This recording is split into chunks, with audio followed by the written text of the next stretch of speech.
ঘটনা যাই ঘটুক সে পুলিশ তদন্ত করবে, কিন্তু এখন যারা ওখানে আক্রমণ করেছে, মদ খেয়েছে, আমাদের কর্মীর মায়ের গায়ে হাত দিয়েছে, মাথা ফাটিয়েছে, তাদেরকে এখন অ্যারেস্ট করতে হবে, তারপরে অন্য কোনো কথা।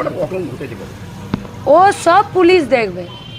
মার খেয়েছে, মারবে, আদর্শনগর শাস্ত্রীনগর পুলিশের সঙ্গে থাকবে, পুলিশের দেখরেখে থাকবে, না গুন্ডাদের অধীনে থাকবে, প্রশ্ন এইটা। পুলিশকে ডিসিশন নিতে হবে। ঘটনার সূত্রপাত কি নিয়ে পুলিশ ঠিক করবে।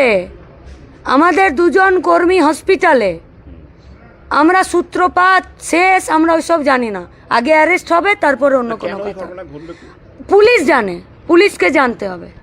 ইলেকশন চলছে, ইলেকশন কমিশন পুরোটা নির্বাচন কমিশনের আন্ডারে, আর সেখানে কেউ মাতালগিরি করবে তৃণমূলের নেতা আর কর্মীদের সঙ্গে, ওসব চলবে না।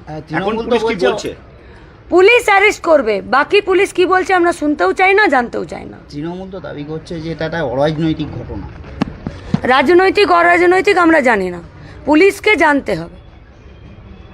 আমাদের কর্মীরা মার খেয়েছে, মেরেছে, হসপিটালে ভর্তি আছে। যারা মাতাল, যারা এলাকাকে ডিস্টার্ব করছে, তাদেরকে ধরতে হবে। আপনারা কি বিক্ষোভ করছে, কতক্ষণ থাকবেন এখানে? আপনাদের একদম ফাইনাল কোয়েশ্চেন, পুলিশকে জিজ্ঞেস করুন না যে কখন ধরবে মাতালগুলোকে। ততক্ষণ এখানেই থাকবেন? আগে পুলিশকে জিজ্ঞেস করুন না। পুলিশ কাজ করবে না আর এখানে সবাই ঘেরাও করে বসে থাকবে। আপনারা পুলিশকে জিজ্ঞেস করুন না যে কখন ধরবে, কি কেস দেবে, কখন কি হবে।